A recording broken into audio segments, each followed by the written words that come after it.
अस्सलाम वालेकुम दोस्तों, वॉइस ऑफ जापान से मोहम्मद इदरीस आपकी खिदमत में हाजिर है जापान से। तो दोस्तों आज की वीडियो है जी कि अगर कोई बंदा जापान में सेटल होना चाहे तो क्या उसको यानी कि करना चाहिए कि वो यहाँ पर आने से पहले क्या चीजें अपने साथ लाजिम लेके आए, जिनमें से एक खास चीज है और वो है ड्राइविंग लाइसेंस। तो भाई अगर जापान में सेटल होने का, जापान को छोड़ें, अगर किसी भी कंट्री में आप सेटल होना चाहते हैं तो भाई लाइसेंस जो है ये बहुत ही जरूरी चीज है। यूएई वगैरह की बात करें तो सऊदीया की या अरब ममालिक की तो वो वहां पर ही जाकर आप ले सकते हैं, कोई इतना मसला नहीं है। लेकिन यूरोप, जापान, अमेरिका, कनाडा वगैरह में अगर आपका प्रोग्राम हो तो भाई मेरे ख्याल से ये लाइसेंस जो है ये आपको लाजिम चाहिए। और अगर जापान के हवाले से बात करूं तो भाई मैं क्योंकि जापान में हूं तो मैं जापान के हवाले से आपको अच्छे तरीके से गाइड कर सकता हूं जितना मुझे मालूम है। तो अगर किसी का जापान में सेटल का प्रोग्राम हो तो भाई जापान में आने से पहले अपना ड्राइविंग लाइसेंस जो है वो लाजिम अपने साथ लेके आए, उसका आपको बहुत ही ज्यादा फायदा होगा। यह आप मेरी बात याद करेंगे, जब अगर कोई बंदा आएगा ना जापान में तो लाइसेंस उसके पास नहीं होगा तो फिर अगर उसको ये वीडियो पहले उसने देखी होगी तो वो बंदा सोचेगा यार वो बंदे ने सही बात बोली थी कि लाइसेंस होना जरूरी है। यहाँ पर बहुत ही ज्यादा मुश्किल हो जाती है मेरे भाई अगर लाइसेंस नहीं है तो। यहाँ पे पढ़ के फिर करना पड़ेगा, तो पढ़ के करना इतना आसान नहीं है। 100 सवालात होंगे, उनमें से 90 सवाल आपके ठीक होने चाहिए, तो फिर आपको लाइसेंस के लिए आप टेस्ट दे सकते हैं पुलिस को। ये रिटन टेस्ट लाजिम है और ये मेरे भाई बहुत ही ज्यादा मुश्किल है। और इसमें मुश्किल ये है कि इतनी आसानी से बंदे पास नहीं होते। इसमें मिल तो जाता है, बंदा लगा रहे इस काम को, लेकिन बहुत ही ज्यादा तकलीफ है इसमें। और इसमें खर्चा भी है। फिर ये ना समझिए कि खर्चा नहीं है, मैं दोनों चीजें मिला के आपको बोल रहा हूं कि ये काफी मुश्किल है। खर्चा इसमें कितना है समझिए कि ये भी जापान का 3 लाख तक इसमें स्कूल में खर्चा आपका हो जाएगा, ये छोटी गाड़ी का लाइसेंस लेने में भी, अगर आपके पास अपनी कंट्री का लाइसेंस नहीं है तो। अब 3 लाख को आप पाकिस्तानी रुपयों में या इंडिया में है जहां भी है, इसको आप कन्वर्ट करके देख लें। अगर पाकिस्तान की बात करें तो इस वक्त तकरीबन भी 3 लाख का 4.5 लाख पाकिस्तानी बनता है। तो भाई आप खुद सोचें कि लाइसेंस के लिए 4.5 लाख फीस खाली देनी है और उसके बाद फिर समझें कि मुश्किलात का सामना मजीद है कि वो टेस्ट पास करना है, उसके भी चार्जेस आगे से लगेंगे। फिर ड्राइविंग टेस्ट देना है वो अलहदा से है, उसके भी 2000, 3000 या 4000 हर बार के वो देने होंगे टेस्ट के। और फिर जब आप पुलिस को टेस्ट देंगे वहां पर लाइसेंस सेंटर में तो काम से भी छुट्टी करनी पड़ेगी, और काम से छुट्टी करेंगे तो वो भी समझे कम से कम भी 10,000, 15,000 का आपका एक दिन का वो भी नुकसान होगा। तो मेरे भाई ये पूरी चीजें बताने का मकसद ये है, आप खुद इसको काउंट करते जाएंगे ना तो ये कम से कम भी मेरे ख्याल से पाकिस्तान का लाइसेंस मिलने तक, जापान का लाइसेंस मिलने तक, ये पाकिस्तान के आपके अगर आप जल्दी से भी ये पूरा करेंगे तो कम से कम भी 7-8 लाख या 10 लाख के आसपास आप पहुंच जाएंगे, तो फिर जाके आपको ये लाइसेंस मिलेगा। तो आप खुद सोचें कि अगर ये 10 लाख या 8 लाख भी अगर लगेंगे, या चले यार आप हर चीज एक ही बार में फाइनल करते हो तो फिर भी 5 लाख 6 लाख तो कहीं भी नहीं गए। तो अगर ये भाई आपका फायदा है, अगर ये 5-6 लाख बच जाएगा तो मैं कौन सा इसमें से कोई कमीशन लेना है। तो भाई आपके फायदे के लिए बता रहा हूं कि अगर जापान आने का प्रोग्राम हो, ये अगर आप समझिए कि 5-6 लाख आप अपना बचत करना चाहते हो तो ये भी आपकी फ्री में बचत हो सकती है कि आप पाकिस्तान का, अपनी कंट्री का जो लाइसेंस है वो अपने साथ लेके आए। ये आपके लिए सबसे बेहतरीन ऑप्शन है। और जिस कंट्री का भी लाइसेंस हो, लाइसेंस ओरिजिनल होना चाहिए, चाहे आप यूएई से आए या पाकिस्तान से या किसी भी कंट्री से, लाइसेंस जो है वो ओरिजिनल होना चाहिए।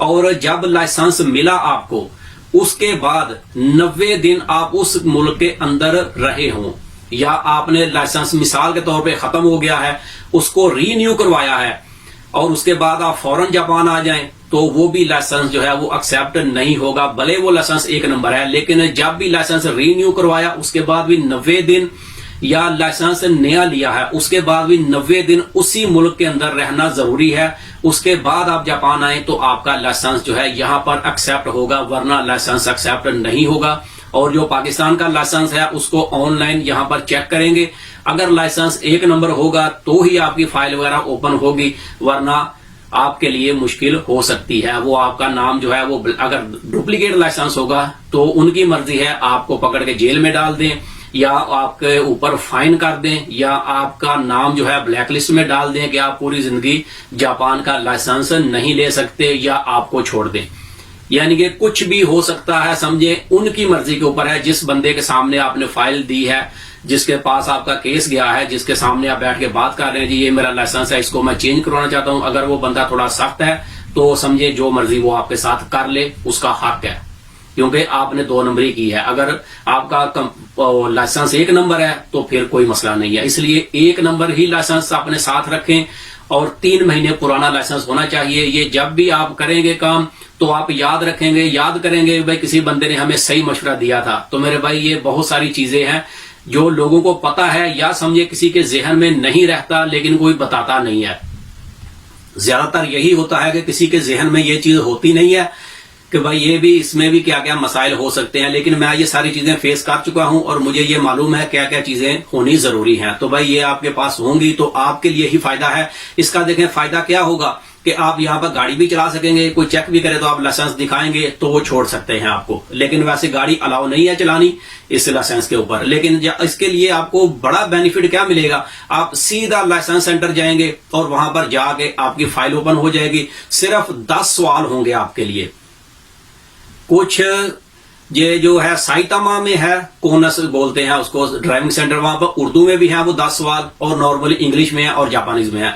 और ये बिल्कुल आसान सवाल है। 10 सवाल में से 7 सवाल आपके ठीक होने चाहिए तो आपको वो टेस्ट पास हो गए। आंखें चेक करेंगे, नजर सही है, सब कुछ सही है, तो बस आप जी रोड की ट्राई दें।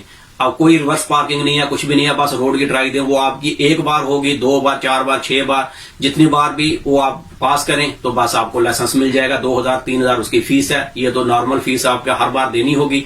तो आप सोचेंगे 5-6 लाख वो किधर लगेंगे और ये 2000 या 3000 का कितना फर्क है, जमीन आसमान का फर्क है। यानी कि वो 3 लाख आपने स्कूल की फीस देनी होगी जापान में और बाकी जो टेस्ट की फीसें हैं वो तो खास सूरत देनी है। और ये फिर 100 सवाल पूरे करने हैं। 100 में से आपको 90 सवाल जो है वो ठीक जवाब देने हैं। तो फिर आप टेस्ट के सिलसिले में आगे बढ़ेंगे और फिर टेस्ट की फीस जो है वो 3000 4000 वो फीस है उसकी। और अगर आपके पास पाकिस्तान का लाइसेंस है तो आपने कुछ भी नहीं करना, यानी कि दूसरी कंट्री का लाइसेंस है, इंटरनेशनल लाइसेंस आपने चेंज करना है तो सीधा स्कूल वो ड्राइविंग लाइसेंस सेंटर जाना है, फाइल ओपन करें और बस ये 10 सवालों में से 7 सवाल ठीक है तो आप सीधा टेस्ट में जाएं और आपके फिर आगे टेस्ट होते जाएंगे। 1 में पास कर लें, 2 में, 4 में, 6 में, तो आपको लाइसेंस मिल जाएगा। ये सबसे आसान तरीका है और ऑटोमेटिक ही लाइसेंस अप्लाई करें, मेरा भी यही मशवरा है, क्योंकि ऑटोमेटिक जो है वो आसानी से मिल जाता है। अगर ट्रक वगैरह का लेने का किसी का जहन हो तो भाई बाद में वो 6 माह या 60,000 समझे लगते हैं, तो बाद में 3 साल के बाद फिर आप ट्रक का लाइसेंस ले सकते हैं, चेंज हो जाएगा। अगर मैनुअल लेना हो तो डायरेक्ट मैनुअल भी अप्लाई कर लें, सेम ही प्रोसेस है, सेम फीस है, तो इसमें कोई मसला नहीं है। अगर इसमें किसी ने कोई चीज पूछनी हो तो भाई मेरा voice of Japan Facebook page भी है, उसपे मैंने अपना नंबर ऐड किया हुआ है, व्हाट्सएप का नंबर है, तो आप मुझे व्हाट्सएप पे मैसेज करके भी पूछ सकते हैं। जितना मुझे मालूम होगा मैं इंशाल्लाह आपको बता दूंगा। तो ये वीडियो अच्छी लगे तो इसे लाइक कर दें। तो मिलते हैं किसी अगले वीडियो में, तब तक अपना बहुत ख्याल रखें। पाकिस्तान जिंदाबाद।